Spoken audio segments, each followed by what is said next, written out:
We'll be starting in 1 minute. So if everyone on the sides over there on my right could move to the center as well, that would be great.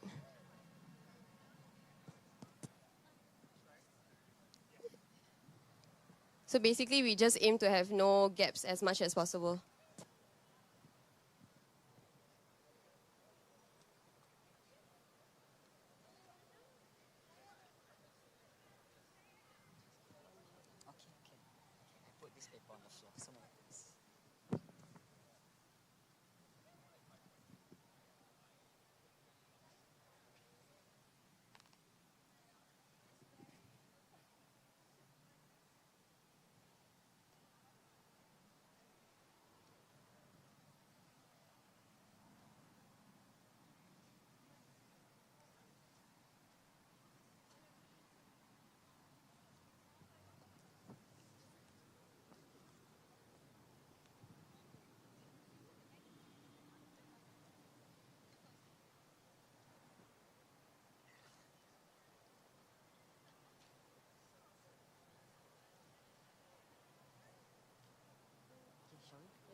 Hi, good evening, everyone. My name is Elijah. This is Soie, and we're both from the Transformative Justice Collective. Thank you all for being here with us today as we honor the lives that have been taken by the state and fight for those who face imminent execution. So you should have the following things with you for the rally today. The first thing is a handout. So this handout here, in which you'll find chants and also lyrics and poems by Pannir. We'll be going through some of them during today's rally. The second thing would be a tea light. So you can turn them on. It's an electric light. We'll be using this to hold vigil. You can leave it on throughout the rally. Please remember to return it later at the end. And also, if you have any open flame candles with you, please don't light them. Otherwise, we will kena from NParks. So just use the electric candles. You should also have a morning pin with you. So this is a black square with a safety pin. So you'll use this tomorrow if Pannir gets executed by the state. So this is it's a Chinese tradition to leave a mourning pin on your left or right sleeve in honor of the deceased. So you can do that. You can use that as a conversation starter when you wear it to school, to work, on public transport the next few days. We also have flowers. So for these flowers, you can pick them up at the booth, or if you've brought your own, that's okay also. So later on, towards the end of tonight, we'll leave some on the shrouds and with the Pannir banner as well. In honor of them. We'll talk more about this later. And also a placard. So if you don't have one, please pick one up at the booth or make one. We'll be holding them up throughout the evening tonight lah. Yeah.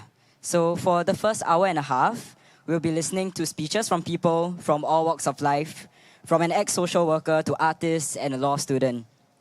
We'll also be chanting and singing together. We had originally planned interfaith prayers and readings of spiritual texts for Pannir and his family, but NPark's quite chibai lah, so they prohibited us from having any sort of prayer or religious references. Boo!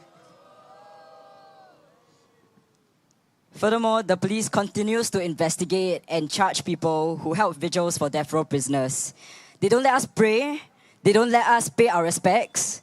We, the people, are denied even the right to grieve. Is that okay or not? No!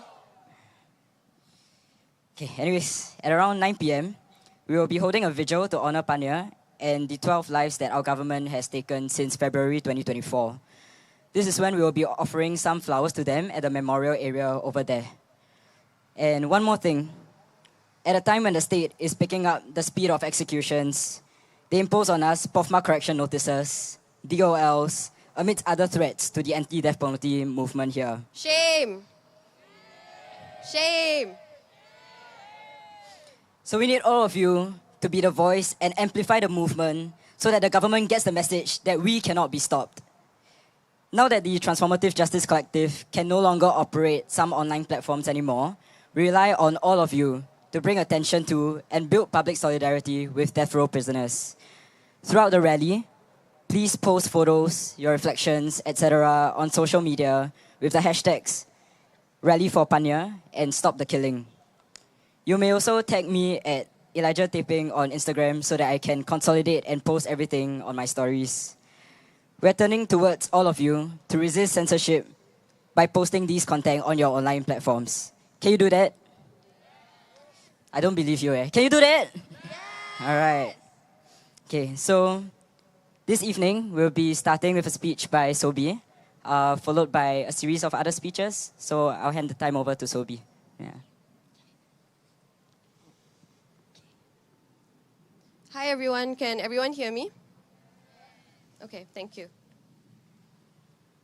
Since 1991, the Singapore government has taken the lives of at least 518 people through the use of the death penalty.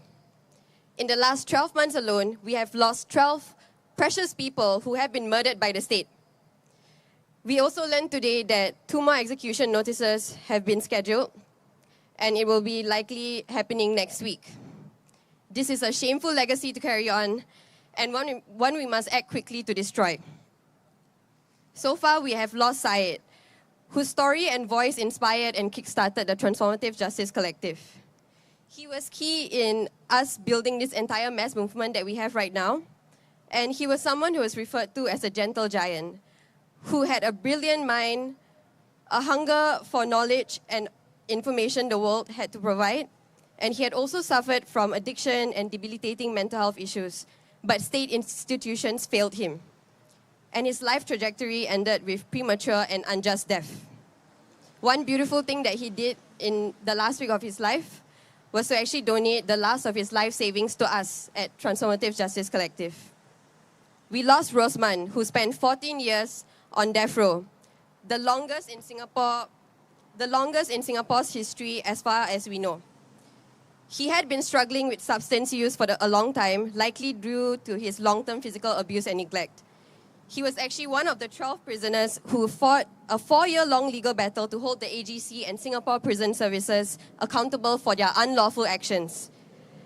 His niece shared how his face always shone, and he radiated positivity, even in the face of waiting for a fate so painful. We lost Masood, who had dreams of being a human rights lawyer or a member of TJC. He dedicated his time to helping other death row prisoners through actions like helping them with their legal cases, requesting his sister to order 27 R&B CDs that Rosman liked to ease Rosman's last week on earth. Even after having received his execution notice, he still worked hard on preparing legal applications for the others who still, he hoped, could have a chance to live. Pannir Selvam Pranthaman is the state's next victim, with his execution being scheduled tomorrow at dawn. It is in resistance of Pannir's pending execution that we gather here today, and he will not be defined by what our government characterizes him to be. We gather here today to honor him, his life, his artistic gifts he brought to the world, his kind heart, and the tireless activism he and his family did to help so many people. All Singaporean residents in general already struggle to advocate for our own rights. And he was managing to do whatever he could from one of the darkest, inhumane places in Singapore, where freedoms and access to resources are heavily restricted. He's known amongst the family members of other prisoners to help with reviewing legal documents and arguments for their loved ones. And he has written a lot about the death penalty and life in prison, uncovering what is usually hidden from the public.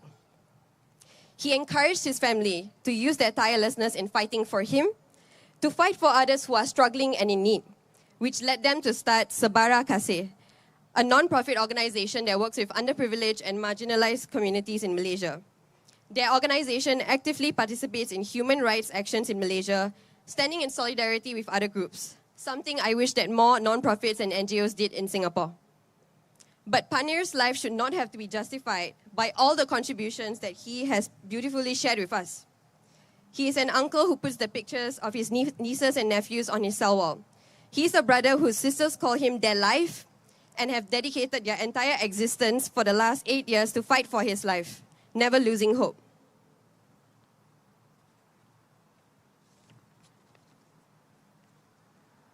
He is a son and a man who loved his mom's mutton curry, a man who took joy in playing different musical instruments and football. I feel immense horror at seeing what the state has done to death row inmates and to our citizens.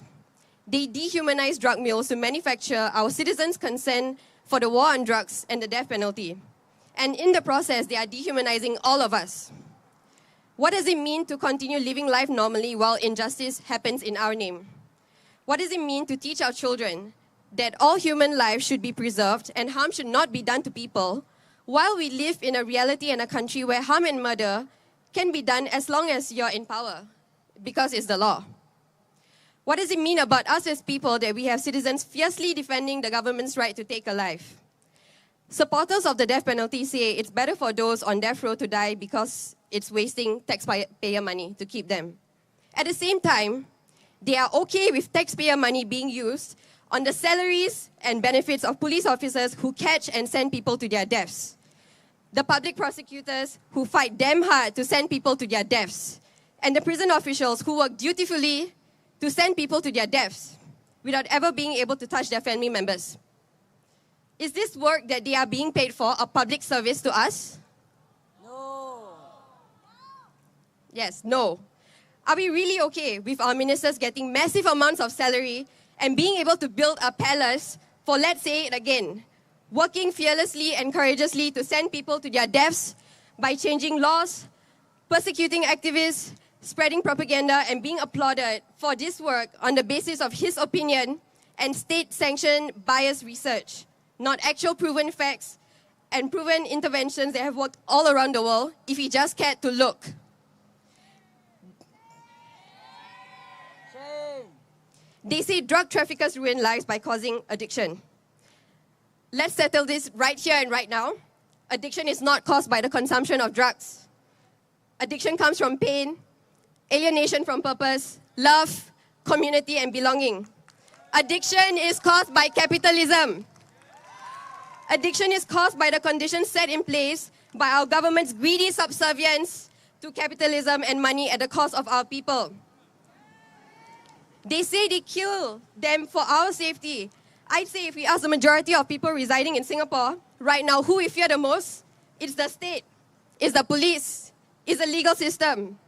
How are we protecting ourselves and those most persecuted from the state? I think the second answer for most people is family. And we all know how family is a great tool used to suppress us as well from doing what we know is right and what we know is our principles. There is the belief that what led death row inmates to their fate was choice. But honestly, it's just luck, guys. If you're poor, this country is unforgiving to you and will never let you forget how insignificant your life is and how unwelcome you are in our country. If the state really cared about people suffering from addiction, they would focus more on creating conditions where people would not need to find escape from the pains in their life. Instead, what they choose to do is to scapegoat people like Pannir so that they don't have to answer for the failures to their people. Are we all okay with this madness? No. Are we all angry? Yes. I don't mean to be melodramatic here, but I am deeply, deeply worried at the soul level about the people we are and what we tolerate to happen for ourselves and for others because of the fear that we have inside of us, that we have been indoctrinated to have. But that being said, I know all of us here today absolutely refuse to accept this as status quo. Do we reject the assertion that we need to kill to be safe? Yes. Do we believe that the government should be listening to us and be at the mercy of us, not us to them? Yes. The only way forward is to show them that there are true and actual costs, serious costs to continuing to destroy lives, that there are very, very high stakes to betraying your citizens and the values that they hold.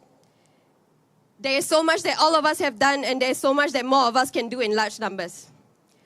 Today we are here to mourn and grieve, but also to resist and to practice resistance for what it is, for that is what it will take to build a country we want where no death will ever be done in our name, ever, ever, ever again.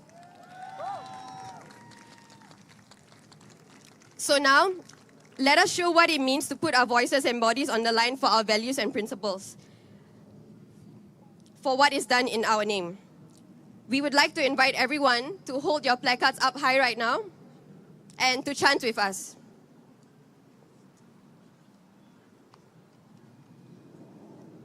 So on your chant sheet, you can refer to the chant number 2. So on page 3 of your chant sheet.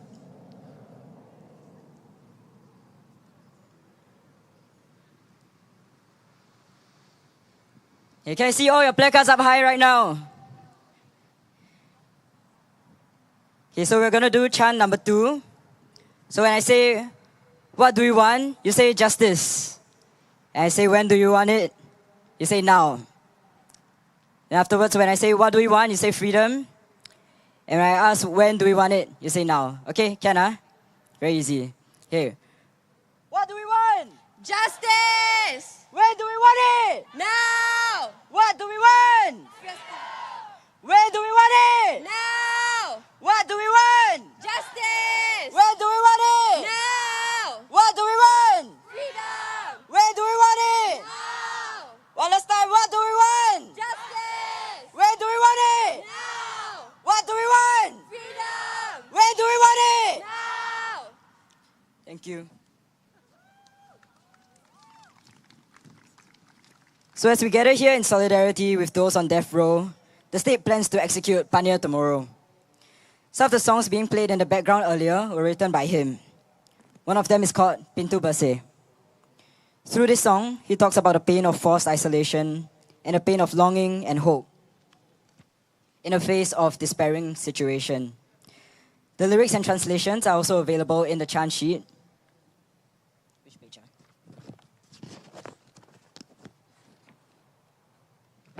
I think you can find yourself. Yeah, okay, you'll find yourself. It's somewhere there in the chant sheet. So let us now listen to this song, Pintu Bersih, together. And if you know this song, if you've heard it before, feel free to sing along as well.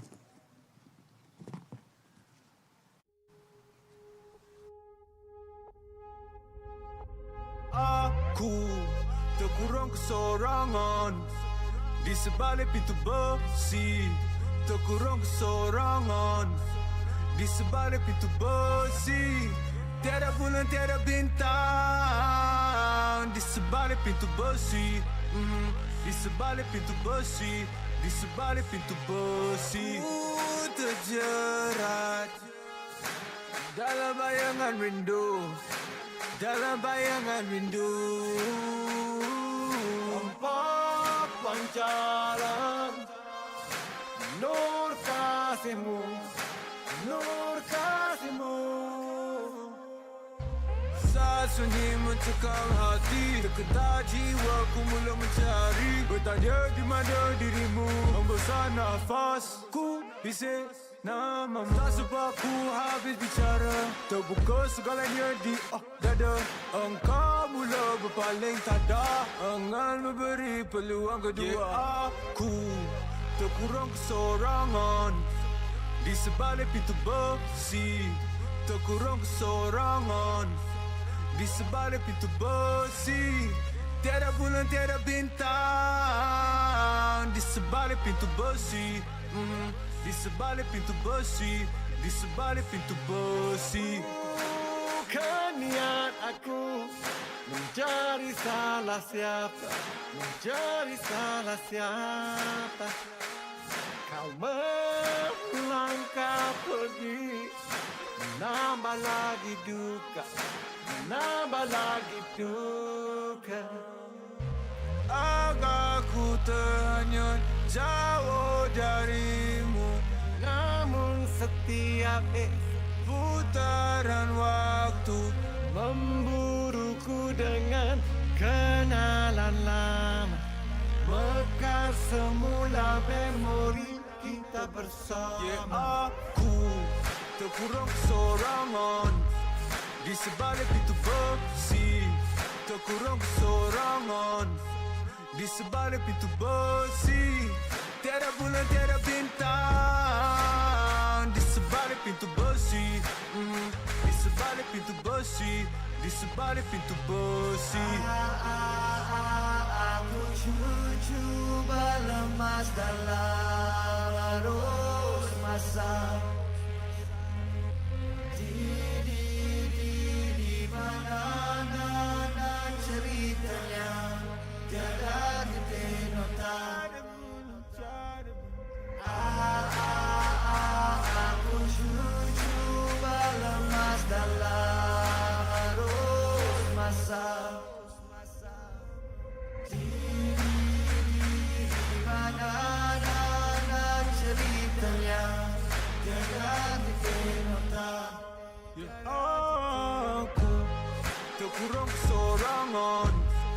di sebalik pintu besi.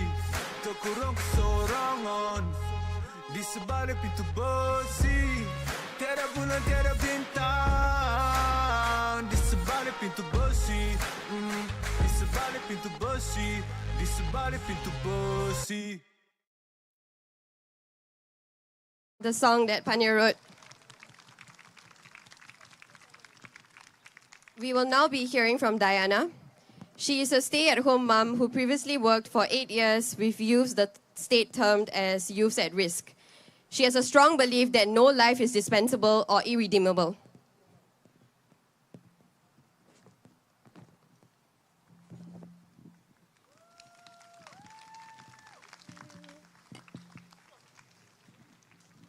Hello everyone. I was about to be a wreck right after Soie's speech, and I will never ever forget that I found comfort in the song written by a death row inmate who's about to be executed tomorrow. So my name is Diana, and I am a mother of 2. I teach my children about consent. I tell them your body, your choice. How do I raise them in a country where the state thinks they own our bodies and can do the ultimate harm to them, which is to kill them? I teach my children that it's okay to make mistakes. What's important is we learn from them. How do I raise them in a country where a mistake will lead to the court sentencing them to death without looking back? I teach my children that we don't hurt the people we love. How do I raise them in a country that does not love them? So like Soie said, I used to work with at-risk youths. This is what the state called them because they were at risk of offending, or some of them already had. But in reality, they were youths in need of care and connection. Part of my job was to refer these youths to community service that would help them feel a sense of belonging. And it was hard for me to find available services for all of them. If it was hard for me, what about them?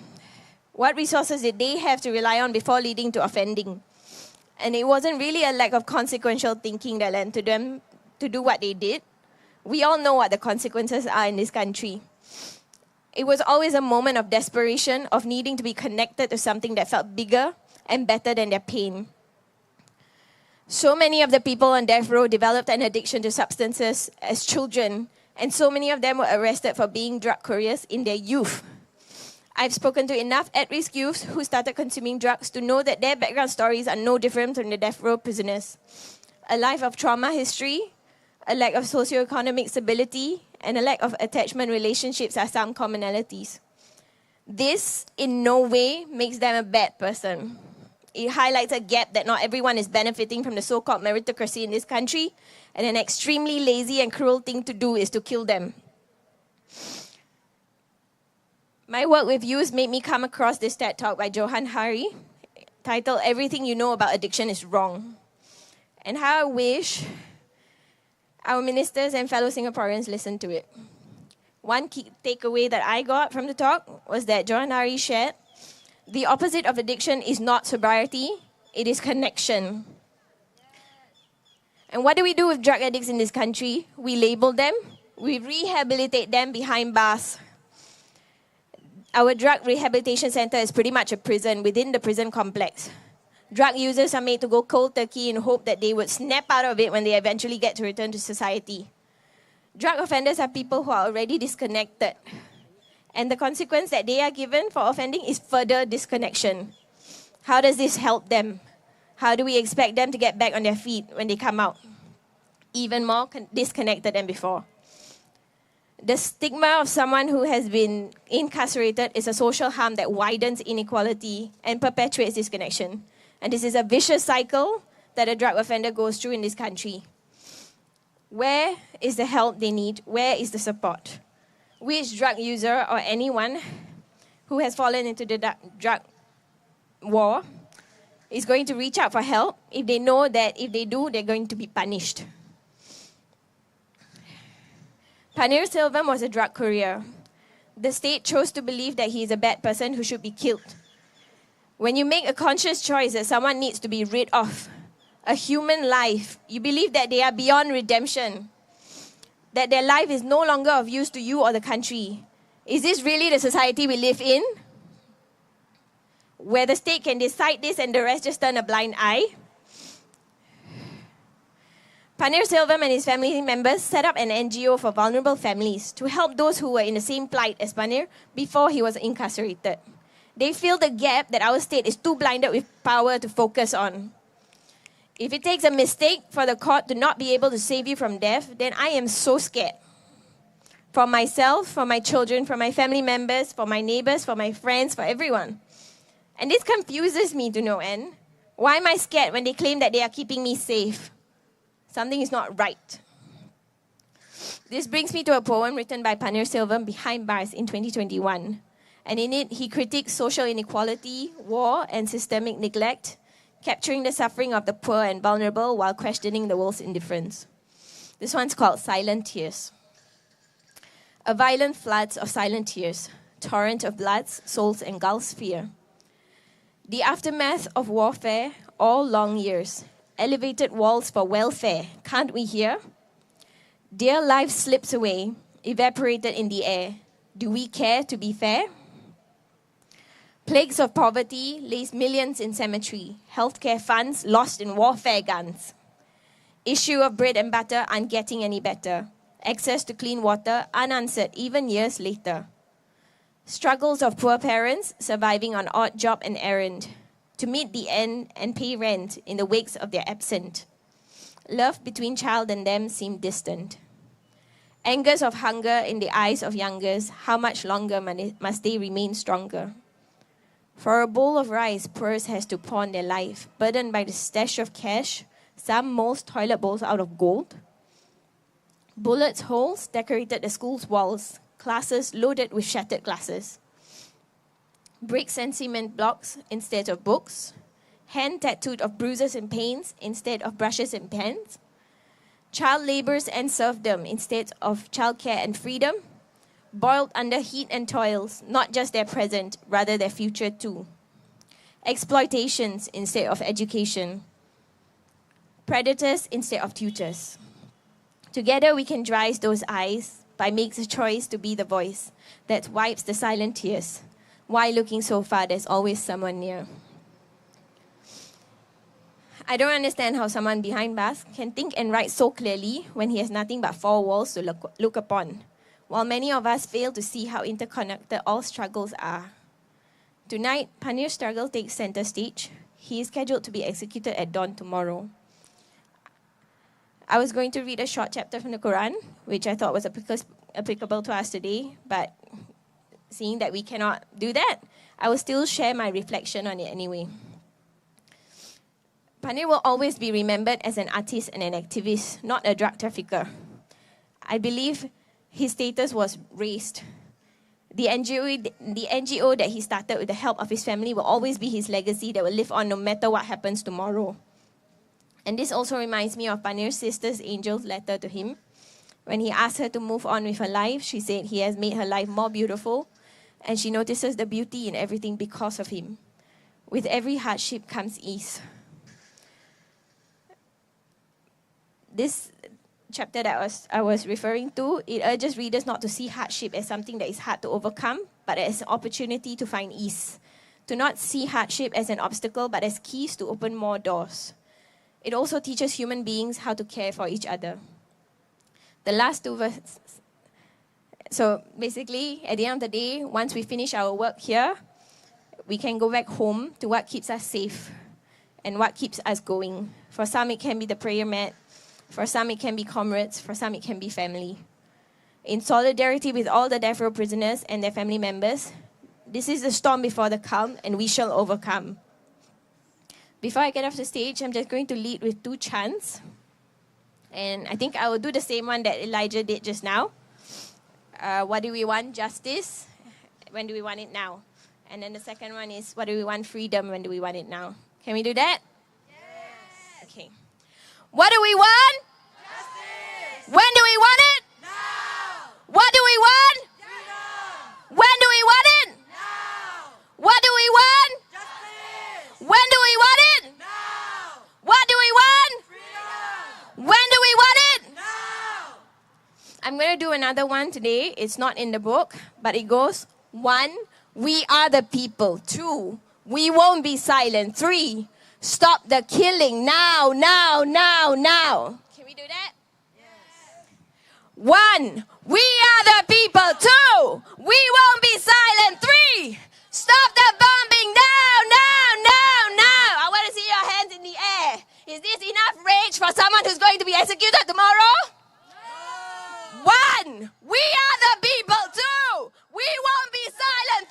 3, stop the killing now, now, now, now. 1, we are the people. 2, we won't be silent. 3, stop the killing now, now, now, now. I will hand it off to the next speaker.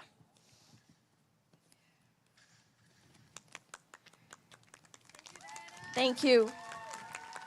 We shall overcome.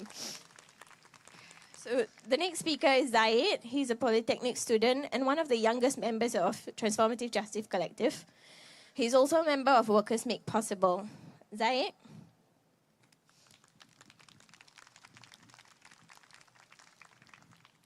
Okay, thank you, Dania. Can we get a round of applause for Dania one more time? Yeah, her speech was very touching and very inspiring also.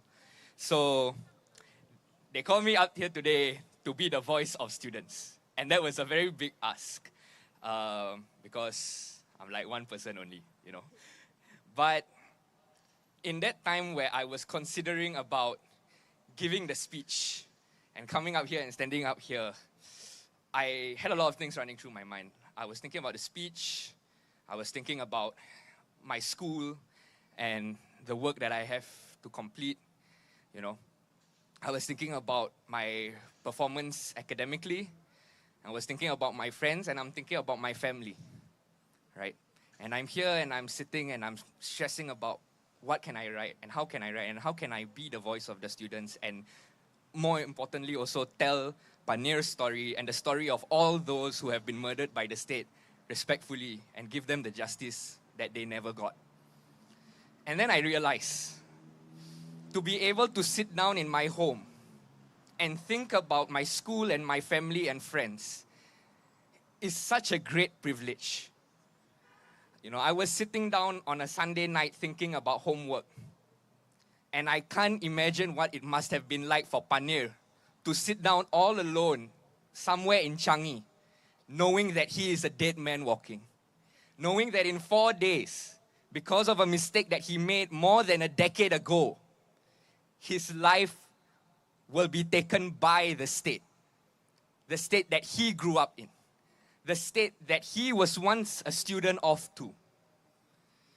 You know, death row inmates, they were all students once.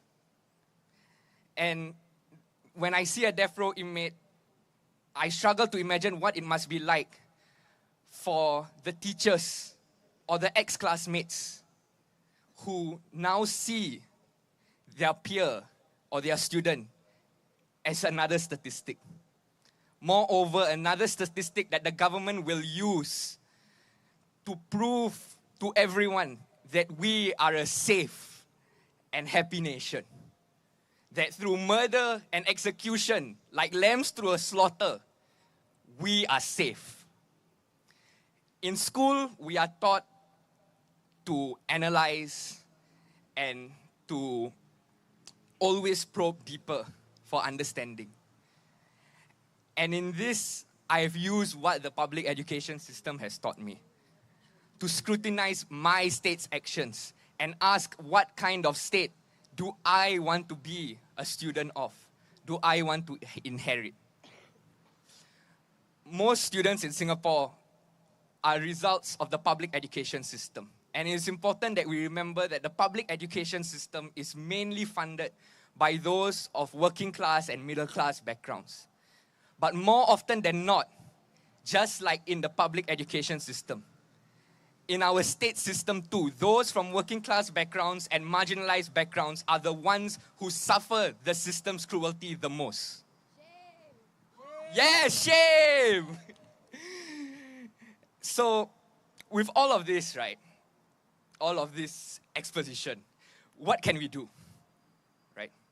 As students, we are taught to study hard and we are taught to work hard, right?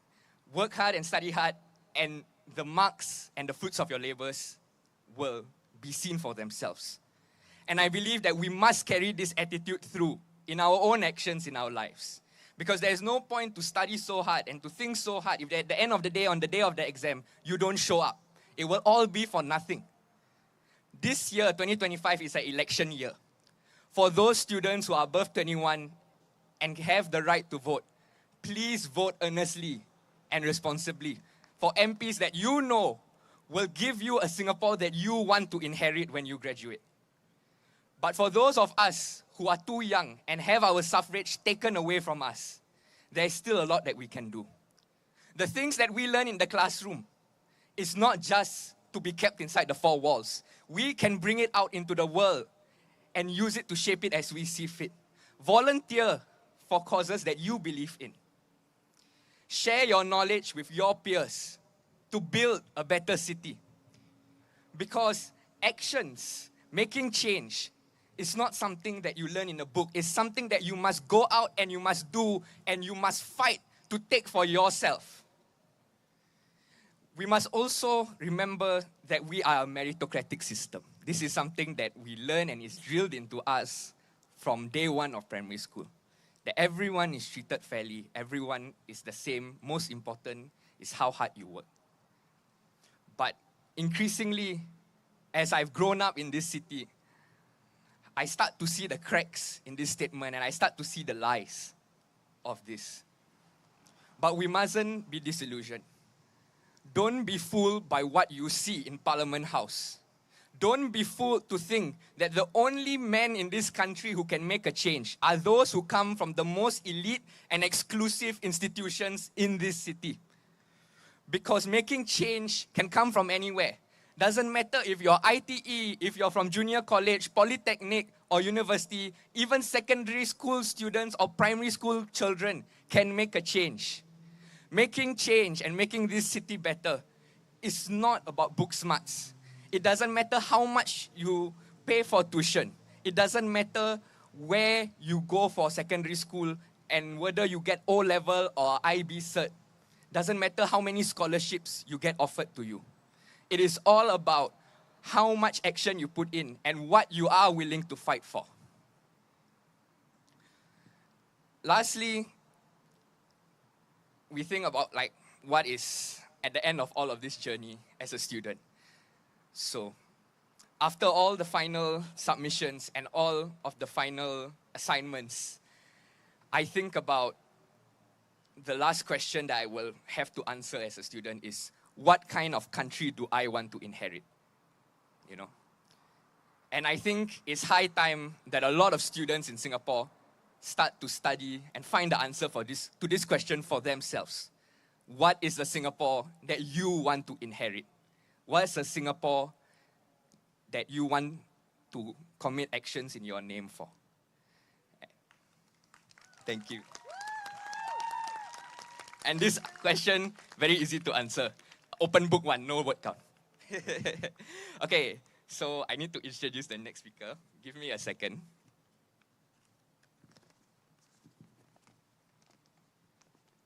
All right, so to introduce the next speaker, we have Valencia. Valencia is a multidisciplinary artist who creates graphics and medias for the anti-death penalty movement. So can I have a round of applause for Valencia, please?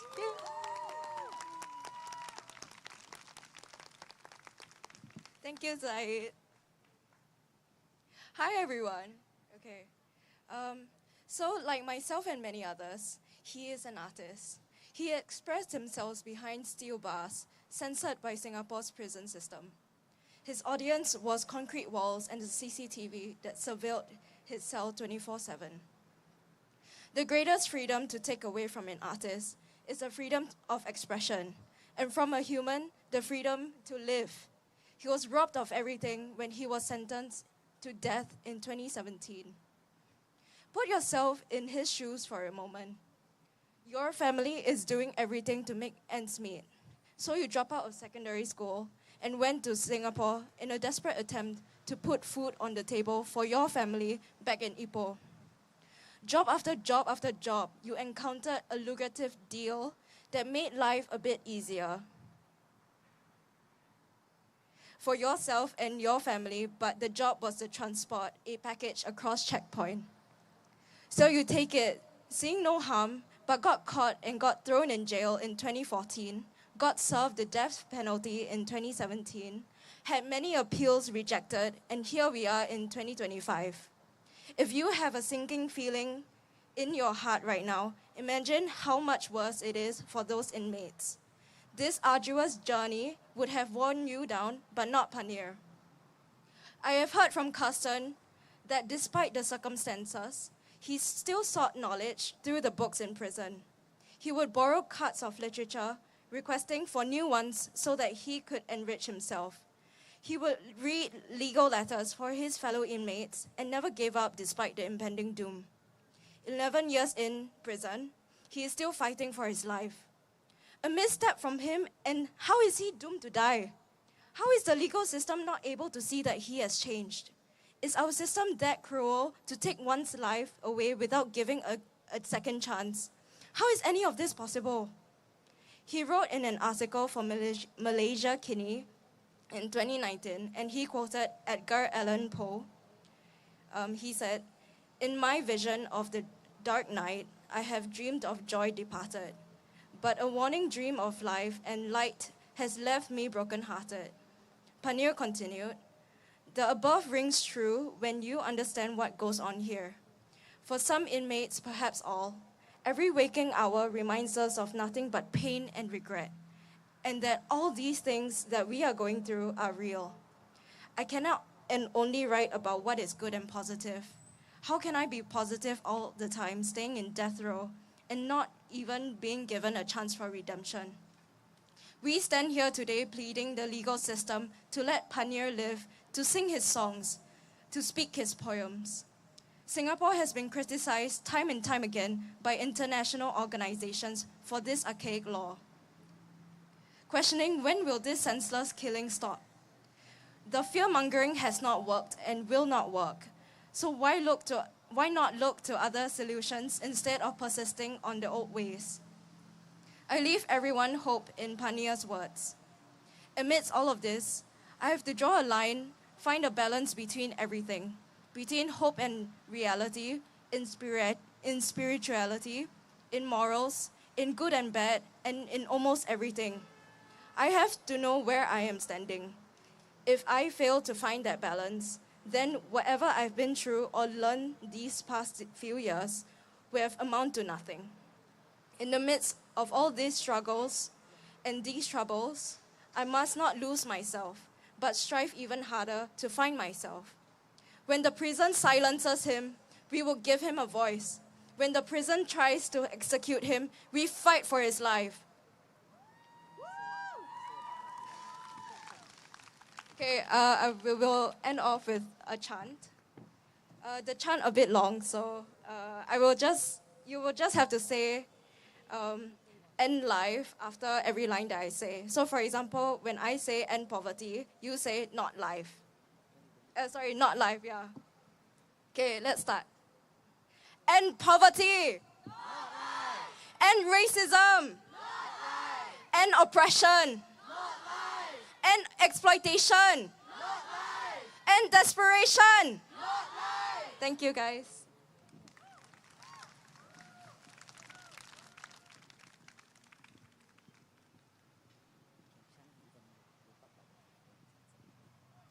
Okay, so before we continue, we just have a small request to make. Could everyone who has a tea light switch on their tea lights right now so that we can see it?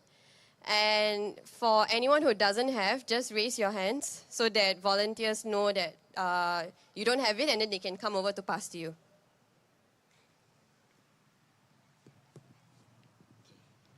All right, keep your hands up as you don't have the tea lights. Keep it up, and they will pass it to you. And while that's happening, let's continue chanting what Valencia was leading earlier. So when I say end poverty and end everything else that follows, you say not life, all right? Can we do that? Yes! All right. End poverty! Not life! End racism! Not life! End oppression! Not life! End exploitation! Not life! End desperation! Not life! End poverty! Not life! End racism!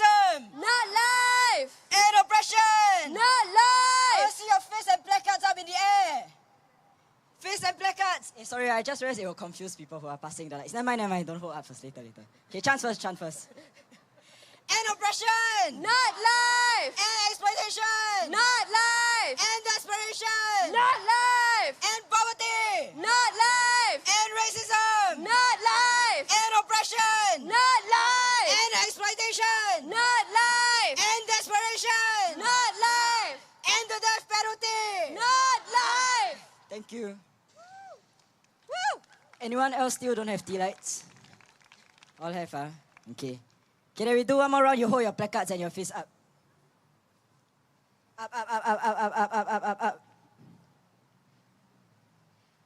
End poverty! Not life! End racism! Not life! End oppression! Not life! End exploitation! Not life! End desperation! Not life! Okay, thank you. Thank you, everyone. We will now be hearing from Suilin and Kesu, who are a long-time married ukulele-playing actor couple who are firm abolitionists that pray for a more compassionate Singapore. They will be singing along as well, so please do hold up your candlelights or torches as they sing. Let's give them a round of applause. Hi everyone. Thank you for your patience. It's quite something trying to work on the mound, but it's a natural stage, isn't it? Hi everyone. Hello. We're the Ukulelems. We love to play ukulele together. We've been acting together for a long time, married for 33 years, which is quite a long time.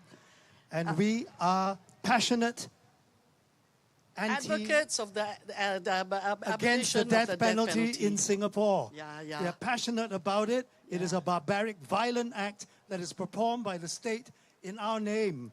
And we don't want it to be performed in our name because this violence only propagates more violence. It does not bring peace to our society.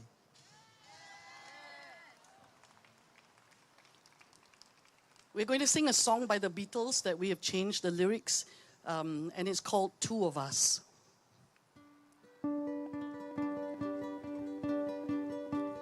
Two of us riding nowhere, trying to go where rainbows high. You and me Sunday driving, not arriving on our way back home.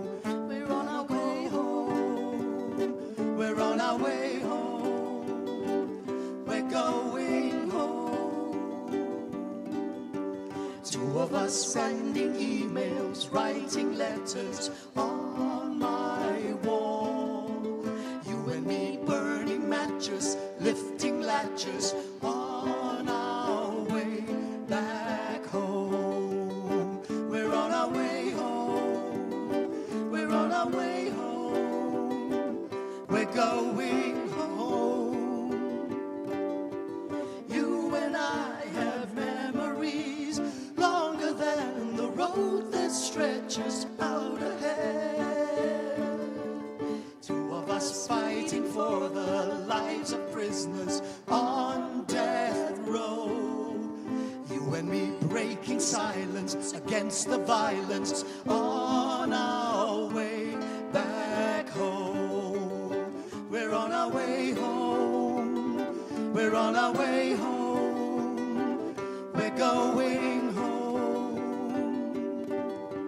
You and I have empathy stronger than the flame that rages inside our souls. Two of us making rainbows, lifting shadows on our souls. You and me advocating, not forsaking, on our way back home. We're on our way home. We're on our way home. We're going home.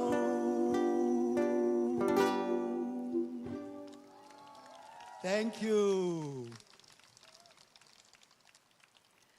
Hey guys, so We are good friends of Pannir Selvam and his family. I first heard of Pannir Selvam through another artist in Singapore, a young poet and playwright by the name of Alfian Saad. Alfian was so taken by Pannir because they were similar in age, and he was taken by his creativity, and he had so much compassion for Pannir that I was drawn to the same place as Alfian. Pannir Selvam is an inspiringly transformed human being. He has reformed himself while he was in prison, and he's now a strong advocate, and he's set up an NGO to help youngsters who may be in the same position as him, who may have made the same mistakes that he made as a young man. And he has spent a lot of time and money, and his family has helped him to do this. It was very sad for us that they let the family come in on Saturday. And it was really heartless for them not to inform them that he was going to be executed. They didn't tell them until Sunday morning. And when we heard the news, it was really heartbreaking. Yes. Their parents were still in church, and they didn't have a smartphone. They were waiting to tell them. And we really, really wish that Singapore, if we are going to be executing people, can we be more compassionate? Can we please have some feelings? We have become fast friends with Pannir Selvam's family. We first met the younger sister, Angelia, at the anti-death penalty conference in Kuala Lumpur. We soon met his elder sister, Shankari, and younger brothers, Joshua and Isaac. We also met Shankari's husband, Prasad, and son, Lucas. And so we love their family very much. We would now like to read Pannir's poem about his younger sister, Angelia. This is called Angel with Invisible Wings, dedicated to my angel. Angel isn't just her name. She stays true in person, and her heart just the same. One and only little sister, graceful yet a fighter of the love for a brother. She braces storm and twister. Days in, days out, she fights so hard so that cold hearts can learn to warm up. Angel with invisible wings, soar high, chase your dreams, afraid not of furious wind. Pursue what your heart screams. You are our family's little queen. On each visit departure, I am hacked and ruptured, separated by flexi structure, where we share God's scripture. Your laughter and letter are my motivation factors. For now, that's what all matters. With hope for the day to get better. Till then, far apart by 100 miles, yet we are close the moment I remember your smile. This was written on the 25th of August 2020 by Pannir Selvam. I want to ask KSU now to sing a song that he wrote in the 1980s when he was doing a play. He was playing a character that was dying of HIV. Guys, the only constant in life is change. And HIV was like a death sentence in the 80s. Today, we know many people who live with this virus, and it's no longer taboo like before. We hope that change will happen. We hope that the death penalty will be abolished in our country. This song is called Give Me Just a Little More Time.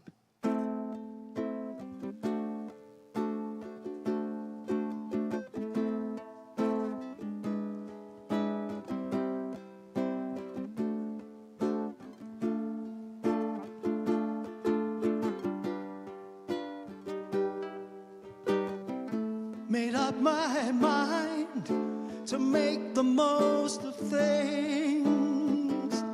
No use in thinking what the end will bring. I've got so many things that I want to tell, and truths I need to find about myself. Had no direction, just took what I could. I didn't think of giving or doing any good. I've got so many things that were left unsaid before, and I find there isn't time anymore. Oh, please give me just a little more time.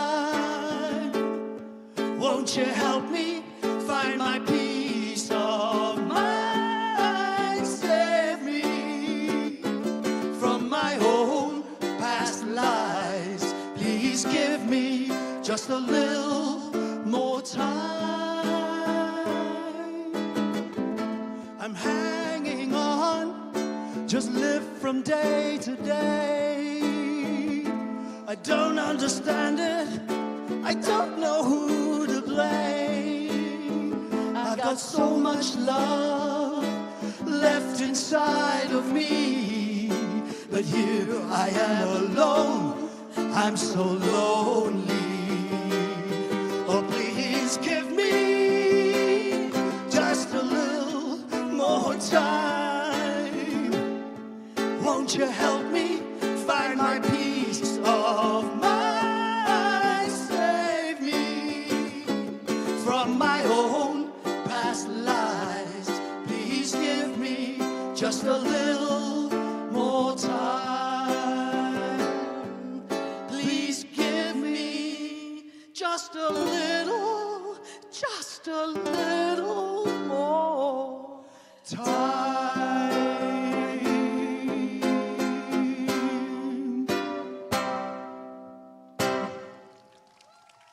Thank you so much. Thank you, everyone. Before we finish our segment, we want to do a little chant as well. I think we're very grateful to be part of the community tonight. We are a little bit less than young. I always say this on our live streams, indicating that we are not so young. And we're very grateful to TJC. You know, you guys are leading the way for us. So thank you for including us. Thank you. Yeah, we're very grateful. Thank you. And thanks everybody for being here. Yeah, it's wonderful. Yeah. What chant? You do the heko. This chant is going to be, we're going to say, hey, ho, hey, ho. And then you say, the death penalty has got to go.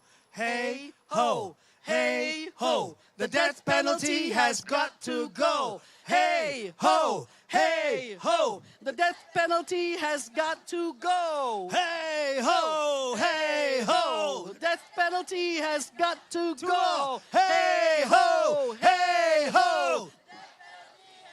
Last one. Hey, ho, hey, ho. Next one, execution is not the solution. Execution. Execution is not the solution. Execution is not the solution. Execution is not the solution. Execution is not the solution. Thank you, everybody. Now, we would like to invite Teresa, who is a law student. She is. I had the honor of meeting with her, and yet, like you know, she is me 40 years ago, and she asked me so many questions about the death penalty. She is a law student who believes in mercy, compassion, and second chances. Welcome, Teresa, everybody.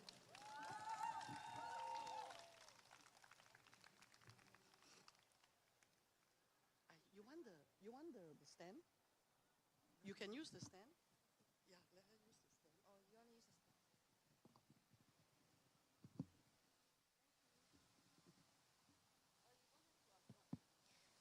I'll first be reading a poem by Pannir titled Last Walk.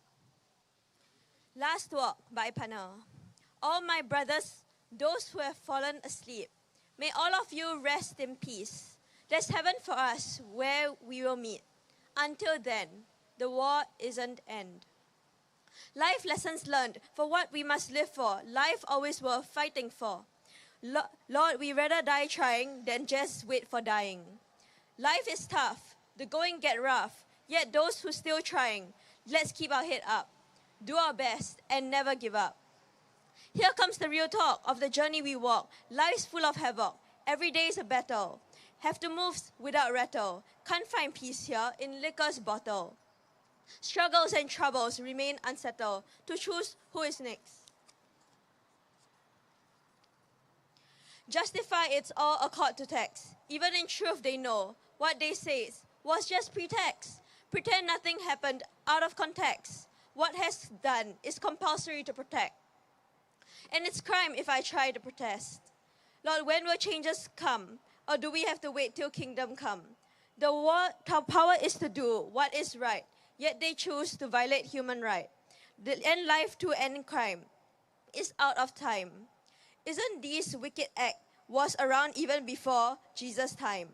Yet what it does to make our world a better place. The world a war zone, killing happen as if we are animals in Amazon.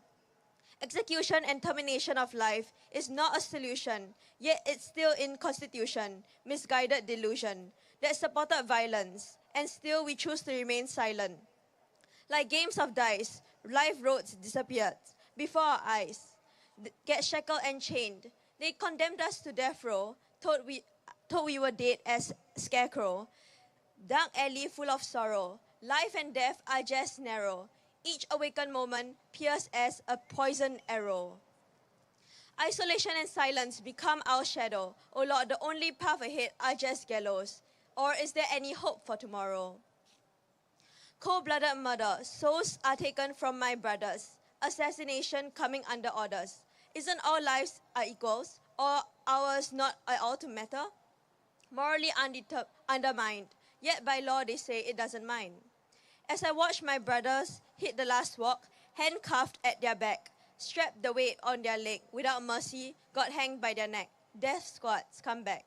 Brutal deprivation of freedom, oppression on expression, dream, hope, and ambition, denied right to life, and our voice for life, for them, and just noise and lie. Lord, when will changes come, or do we have to wait till kingdom come? Can we have applause for Pannir's poem? Tonight, I am speaking to you with grief.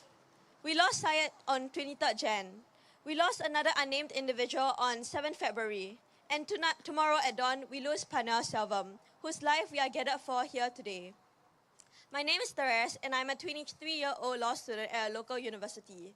Law school has taught me about the meaning of justice. We learn about how the system creates justice, gives redress for harm suffered, and corrects rights when there are wrongs. I love that the law represents centuries of attempts at justice. We try, and try again, with the hope and faith that today can be better tomorrow. But sometimes we don't succeed. Sometimes we fail. We learn that the law can bring unfair outcomes. We read case after case about people like Pannir Selvam who make a mistake, get tangled in the harshness of the presumptions under the drug laws, and die. I say the presumptions are harsh because the quantities of drugs serve as proxies to the accused person's culpability, which studies show can be problematic and not always accurate. In a 2018 article titled Redefining Drug Offences in Southeast Asia, legal scholar Marcus Bautzner said, "Couriers carry drugs paid for and owned by someone else. Because of this, the quantity of drugs carried is always decided by the person who pays for the drugs. To make a profit, a critical quantity must be carried. And that is why they send significant amounts with one drug courier." The scholar further goes on to state that the quantity of drugs carried is seldom something the courier has any influence over, and it certainly bears no correlation to any intent or culpability on the part of the courier, since the quantities are determined not by the courier. The conclusion is deafening. To drug kingpins, couriers' lives are worthless and always replaceable. 1, 2, 3 more lives lost will still never ever change the way these exploitative kingpins act. This makes me wonder, how many more Pannir Selvams before we realize that the death penalty is not working and that it is time for change?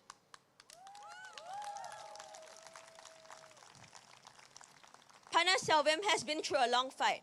All the way back in 2017, he was sentenced to the mandatory death penalty. In 2018, his appeal was dismissed and clemency petitions submitted to the president. In 2019, he was informed that he will be executed in 1 week's time. And then he sought a stay of execution.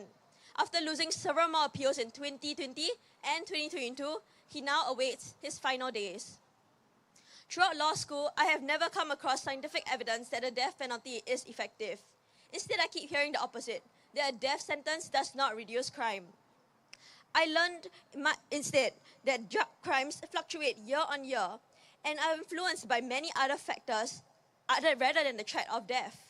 There are many reasons why people commit serious crimes, as already highlighted by previous speakers.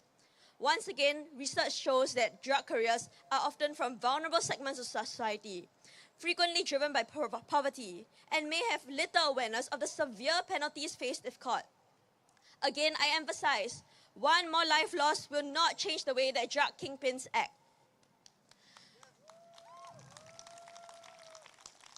The law is always changing. It is not immutable. As a UK Supreme Court judge said, the law should reflect the people. I believe that Singapore is ready to move beyond the death penalty. We saw a glimpse of this shift in attitude in 2012 when Singapore removed the mandatory death penalty for certain offences. But it was not a blanket white removal, and some still carry the mandatory death penalty, but each one is one too many. So I believe that Singaporeans are ready for a more compassionate justice system. We want a system that cherishes the value of human life, that gives people who want to change a second chance at life. A system that doesn't redress a wrong with another wrong. It is time to move away from a system that says death is necessary. We are ready. I'll end off with a chant as well. I'll be using number 5. Execution is not the solution. Execution. Execution. Execution. Thank you.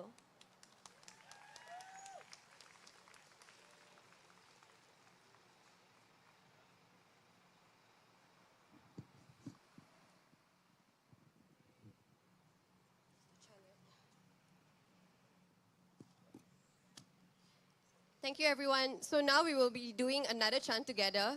Let's please all raise our placards together again. The chant that we will be doing is the first one, which goes justice for Pannir, and all of you will say justice, justice. Okay? Justice for Pannir!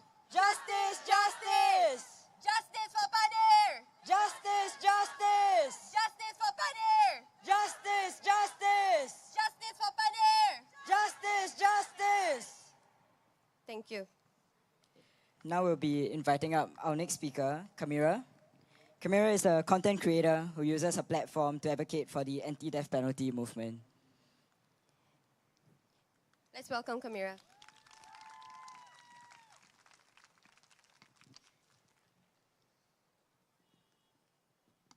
Hello everyone. Today I stand before you as an advocate for a cause that is close to my heart. One that calls us to reflect on the value of life, the sanctity of human rights, and the irreversible consequences of state-sanctioned violence.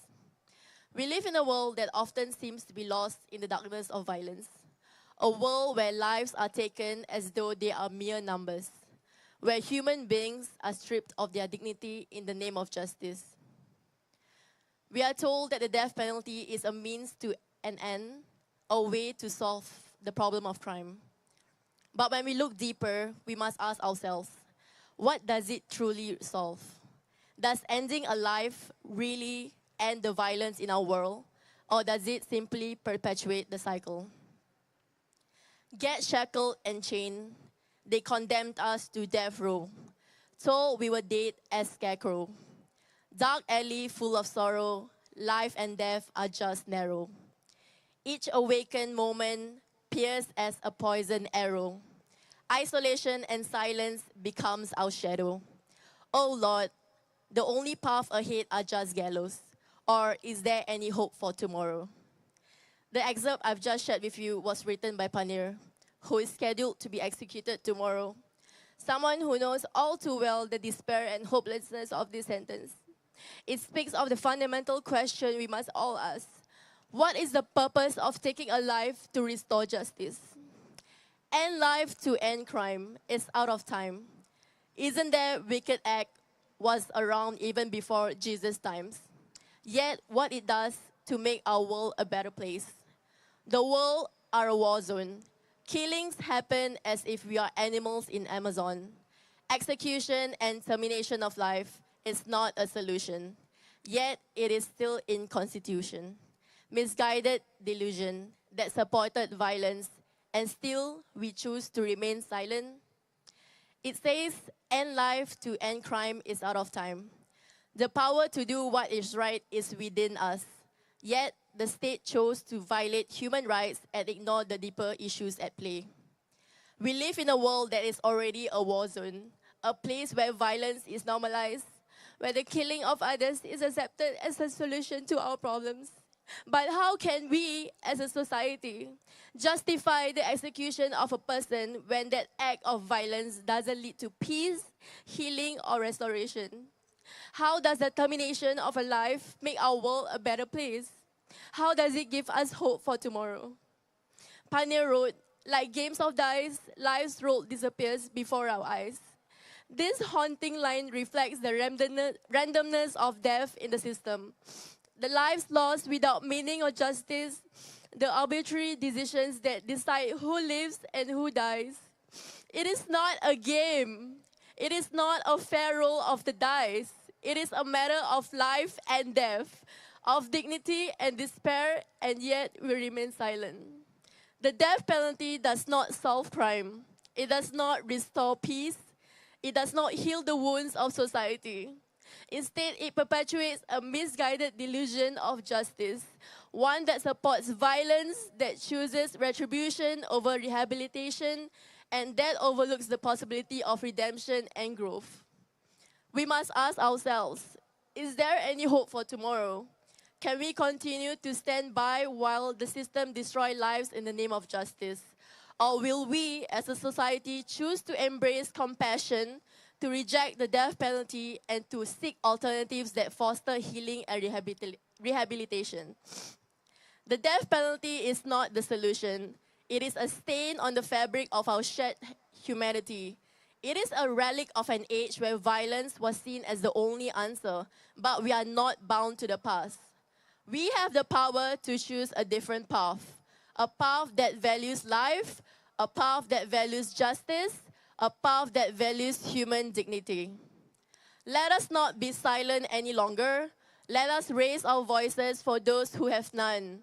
Let us demand a world where death is not the answer, and where every life is given the chance to heal, to change, and to contribute to a better tomorrow. Thank you. Okay, so I'm going to lead you with a chant. Elijah can help me. Okay, so we are going to do chant number.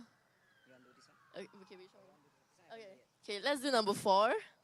Okay, when I say cage, torture, kill, you say there's no justice. Okay, are you guys ready? Cage, torture, kill. There's no justice. Cage, torture, kill. There's no justice. Cage, torture, kill. There's no justice. Cage, torture, kill. There's no justice. Cage, torture, kill. There's no justice. Thank you.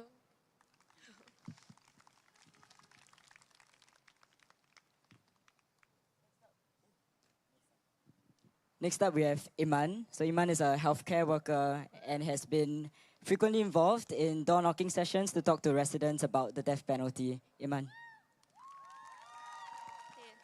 Hi, everybody.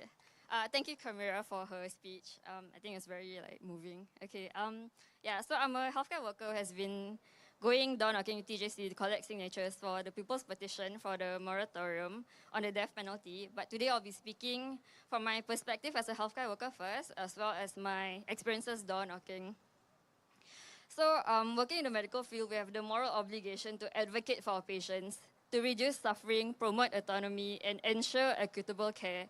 But the death penalty is inhumane, violates the fundamental right to live, to life, and undermines medical ethics. For those incarcerated for drug offenses, they too deserve the right to life. We recognize the use of substances involves risk, but that is where we need to understand contextualized drug use and to advocate for responsible and safe drug use.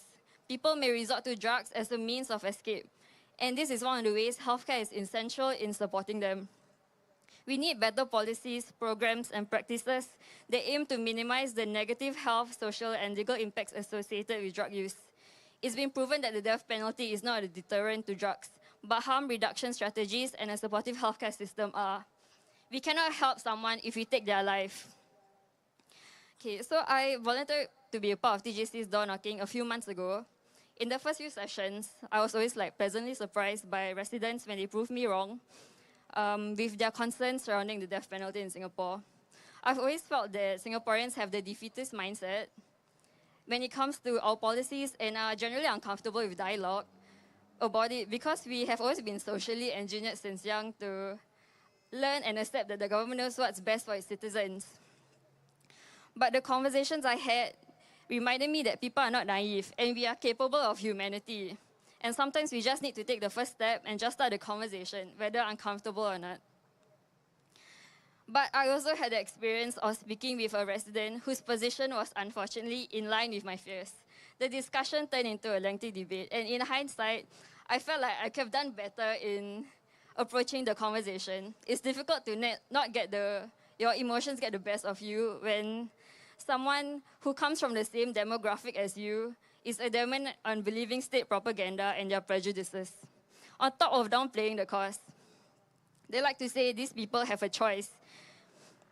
But did they really choose the circumstances they're in? Did they choose to struggle? Did they choose to be victims of systemic injustice? Would people ever freely choose the risk of being executed? People can say the most baffling and awful things, and as frustrating as it can be, they are still human. They may not be receptive to change or a difference in perspective, but they are still deserving of respect, and the conversation had is still a step forward in one way or another. I try to believe just because people are in support with the death penalty now, it doesn't mean that they will champion it forever. I've had more experiences with residents who were indifferent or believe in capital punishment, but had a change of heart at the end of the conversation. With just recounting the stories of death row prisoners, you see glimpses of their humanity seep through. But may we no longer have to speak about those who were wrongfully killed and convicted this way. May their stories symbolize justice from now on. With hundreds of conversations had and thousands of signatures in support of the petition to stop the killing, it already goes to show that the people don't represent the government. That in itself is a beacon of hope, which is a powerful tool for change. Hoping for change, hoping for justice is free. So why not continue hoping? We all can't be defeatist too. Justice for Pannir and everyone whose lives and families have been stolen from them by this cruel punishment. Okay, I'll end off by the first chant, where I say justice for Pannir and everybody just shouts justice, justice. Okay, everybody ready? Justice for Pannir! Justice for Pannir! Justice for Pannir! Okay, execute justice and not people. Thank you.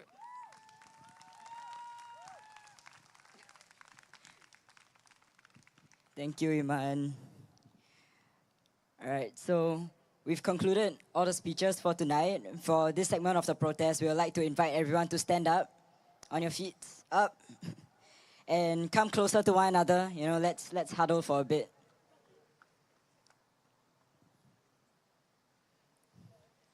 All right, stand up, bring your placards with you, bring your tea lights with you, and come closer to one another. Closer, closer.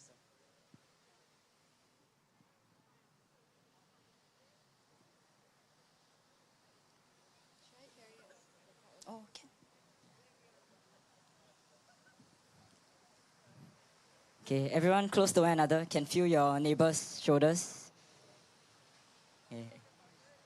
Can come forward also. I won't eat you. It's okay. We come closer together. Okay, so... Okay, hold your placards up. Can I see everyone's placards?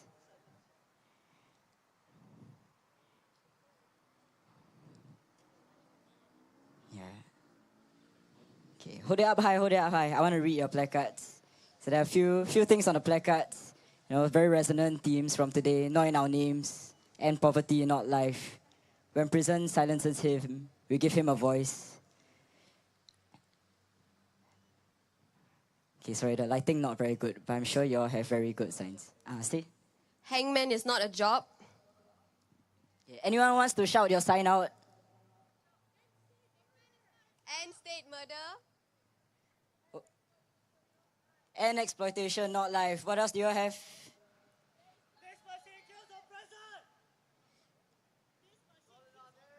This machine kills oppression. Abolish death penalty, end state violence. Not in our name. Let them live. All right, so let's end tonight together. Okay, not yet end, just conclude this section together with a few chants. So, what I want to start with, when I say no more blood on our hands, I want you to repeat that line, okay? Got it? Okay. No more blood on our heads. No more blood on our heads. No more blood on our heads. No more blood in our heads. No more blood on our heads.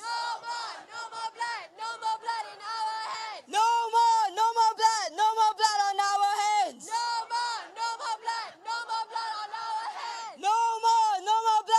more blood on our heads. No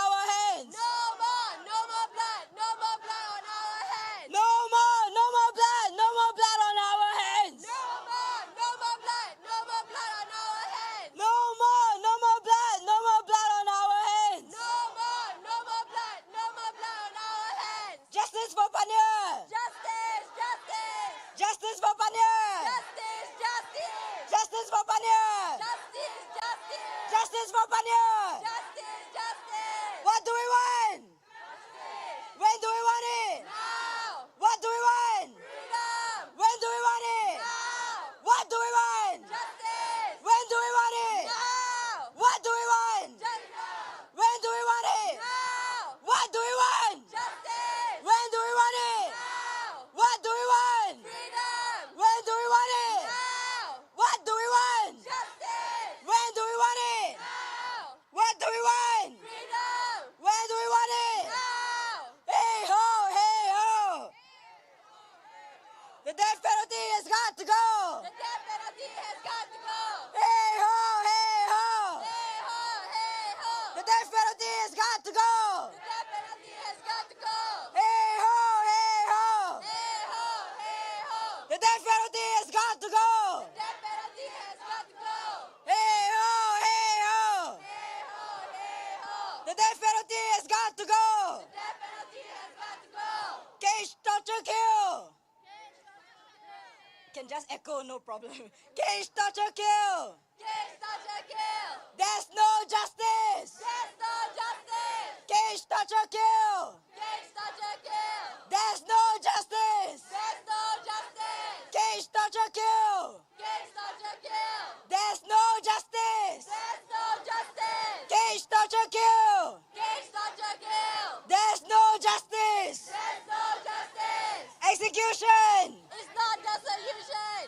Execution! It's not the solution. Execution! It's not the solution. Execution! It's not the solution. Execution! It's not the solution. Execution! It's not the solution. Execution! It's not the solution. I want to hear you louder! Execution! It's not the solution. Execution! It's not the solution. Execution! It's not the solution. Say it louder so that Shamukam can hear it from Redoubt Road! Execution! It's not the solution. Execution! It's not the solution. Execution! It's not the solution. Execution! It's not the solution. Execution! It's not the solution. Execution! It's not the solution. Execution! It's not the solution. persecution. Not persecution. And poverty. Not life. And racism. Not life. And oppression. Not life. And exploitation. Not life. And desperation. Not life. And poverty. Not life. And racism. Not life. And oppression. Not life. And exploitation. Not life. And desperation. Not life. Or see your fist in the air. And poverty. Not life. And racism. Not life. And oppression. Not life. And exploitation. Not life. And desperation. Not life. And poverty. Not life. And racism. Not life. And oppression. Not life. And exploitation. Not life. And desperation. Not life. And the death penalty. Not life. No more blood, no more blood on our hands. No more blood, no more blood on our hands. No more blood, no more blood on our hands. No more blood, no more blood on our hands. All your voices need to be louder than mine. No more blood, no more blood on our hands. No more blood, no more blood on our hands. No more blood, no more blood on our hands. No more blood, no more blood on our hands. You know, today there are also protests happening in Ipoh and in KL. I want you to scream like we're chanting with them as well, okay? Yeah. All right. I want KL to be able to hear us, okay? Yeah. No more blood, no more blood on our hands. No more blood, no more blood on our hands. No more blood, no more blood on our hands. No more blood, no more blood on our hands. Show Malaysia your placards also. No more blood, no more blood on our hands. No more blood, no more blood on our hands. No more blood, no more blood on our hands. No more blood, no more blood on our hands. No more blood, no more blood on our hands. No more blood, no more blood on our hands. No more blood, no more blood on our hands. No more blood, no more blood on our hands. Okay, tonight I want you to keep this energy, this spirit with you, and we keep the fight going together, okay? Is that alright? Yeah. Is that alright? Yeah. You keep fighting with us? Yes. You keep fighting strong? Yes. One last time. No more blood, no more blood on our hands. No more blood, no more blood on our hands. Thank you.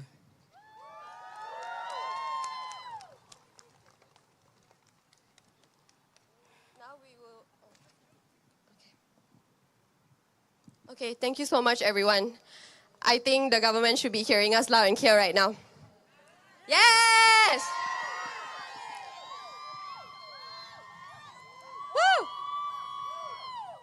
Okay, so as you all know, we also will be holding vigil and memorial. And today, on the eve of another heartless state-sanctioned murder, we hold this memorial to honor the victims of the death penalty. We remember our 12 brothers who have been executed since February 2024. Ahmad Salim, Muhammad Azwan bin Buhari, Rosman bin Abdullah, Masud Rahimi bin Mirzad, Syed Suhail bin Syed Zin, and 7 other brothers, sons, and fathers. And we hold a vigil for Pannir Selvam Pranthaman, who is scheduled to be executed at dawn tomorrow morning. Let us observe a minute of silence for them.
Thank you. So we invite you now to sing We Shall Overcome with us. Hi, everyone. We just got information from Pannir's family that he's won the stay of execution today.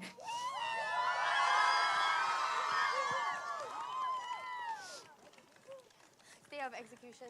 So Pannir lives today, but this is not a change in his sentence. It's not a change in the conviction. And we have to continue to fight to abolish the death penalty, or at least to win a moratorium if Pannir is to live and be with his family. But today, we can breathe because Pannir will not be killed tomorrow at dawn. Pannir applied for a stay of execution 2 days ago, and he's been preparing very hard, and he represented himself in the submissions. And he had a hearing at 4 p.m. today, but the court vacated the hearing, and we were all very heartbroken because we thought that that was bad news, because when Masood's hearing was vacated, his application was then dismissed on the eve of his execution. But the prison just called the family and informed them that there will be no execution tomorrow. And we've also heard from another source that the execution has been stayed. So, yeah. So we keep fighting. Yeah.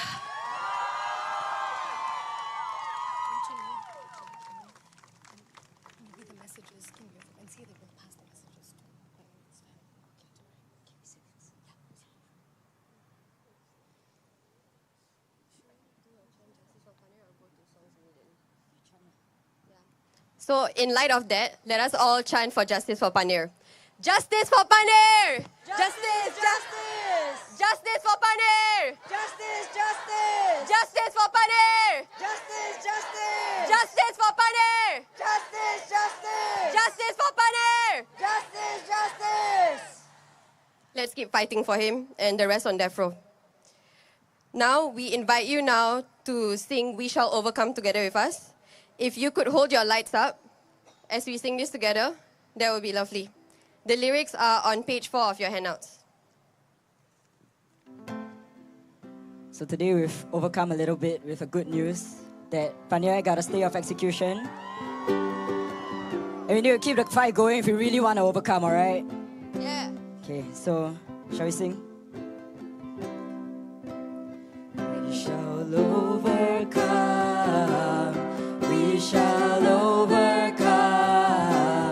We shall overcome someday.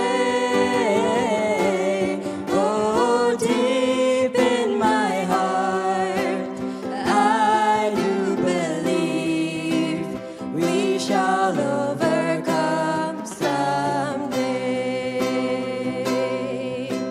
We shall live in peace. We shall live in peace. We shall live in peace someday.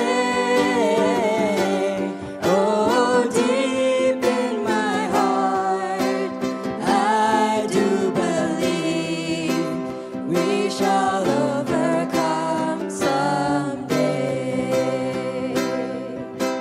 We are not afraid. We are not afraid.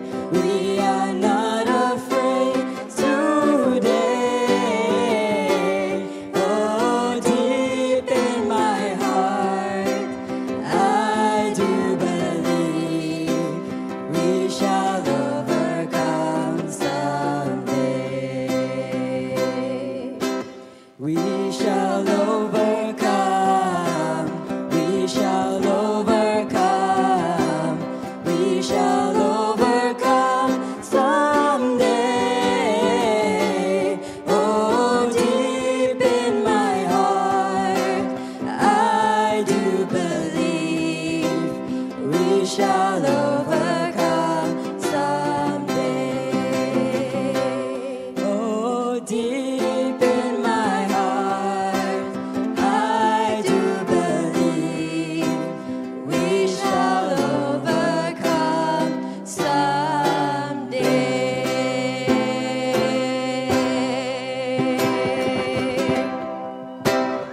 Woo! Thank you all. As we bring the speeches and performances to a close, I'd like to share with you an excerpt from a letter that Pannir wrote in 2019. It reads, I have a goal. I hope to live on, and I have a passion and direction in what I can do, if I ever do live.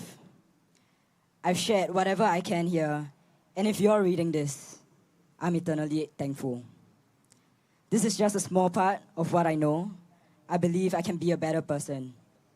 I've done my best to change in these 5 years, and I will do the same in the coming days. I value my life so much now, and I want to be there for my family too, as well as atone for sins to them, society, and my country. If given a chance, I do what I can to save a life. In my defense, I did not murder anyone. I did not take anyone's life. But I do admit my mistakes, and I sincerely apologize, as I did not know it was heroin, and I wish for a chance to heal and fix the mess that I have caused in my ignorance and foolishness. I sincerely want to right my wrongs, not just because I am guilty, but I think every one of us has a moral responsibility to live their lives the best they can in the service of others. Taking my life away can never justify my involvement in this, but giving it back to me with a second chance would justify, I believe, the life I would live from then on. People like Pannir and the 50 plus other people on death row deserve a second chance at life. We all do. If you haven't, please sign the People's Petition calling for a moratorium on the death penalty at our booth or on change.org/stopthekillingsg. And if you're a part of an organization that recognizes its connection with the anti-death penalty movement, please join 14 other arts and grassroots groups in the Alliance Against the Death Penalty, a coalition campaigning for the abolition of the death penalty in Singapore. You may reach them over Instagram. With that, let's gather at the memorial for our brothers to be in community and grieve together. For Pannir, you may write to him words of love, strength, honor, and courage on the banner that you see on the left. And also leave your flowers for him on the banner. But don't leave just yet. I have some more instructions to give. So if you could just stay with me for a moment, that would be great. For our other brothers, you may rest your flowers tenderly on the shrouds. And you can look for a spot that doesn't have flowers and offer them there. If you look to the left later, there are flowers in bags of red on either side of the memorial. So if you don't have flowers or if you would like to take more flowers to place, please take them from the bags over there. Once you're done, please take a couple of minutes to sit around their tombs and the banner, forming circles around each of them as we hold and honor each of them. You're welcome to sit quietly, whisper words of love, reflection, and contemplation. As you do so, we invite you to reach deep in your heart and contemplate what their lives meant and what it means for our state to take them away. What it means to be able to grieve for them publicly, which is not allowed most of the time. When you're ready to take your leave, please remember to take the mourning pins that are at our booth. So, as we said earlier, there are still 2 execution notices that have been scheduled, and the execution is scheduled for next Wednesday. There is a man and woman who are scheduled to be murdered by the state next Wednesday for non-violent drug offenses, for being drug couriers. So, after this, one way that we can show our solidarity and resistance against the fact that this is happening is to take the mourning pins and carry them with us till Wednesday. And after also. Please keep it on for a week, wearing it to school, work, public transport, etc., to let this be a conversation starter for when you talk about the people on death row. Please also remember to return the tea lights at the booth before you go. Okay, so now let's start making our way over to hold vigil for Ahmad Salim, Muhammad Aswan bin Buhari, Rosman bin Abdullah, Masud Rahimi bin Mirzad, Syed Suhail bin Syed Zin, and 7 other brothers. And let's also share words of courage and strength for Pannir. Thank you all.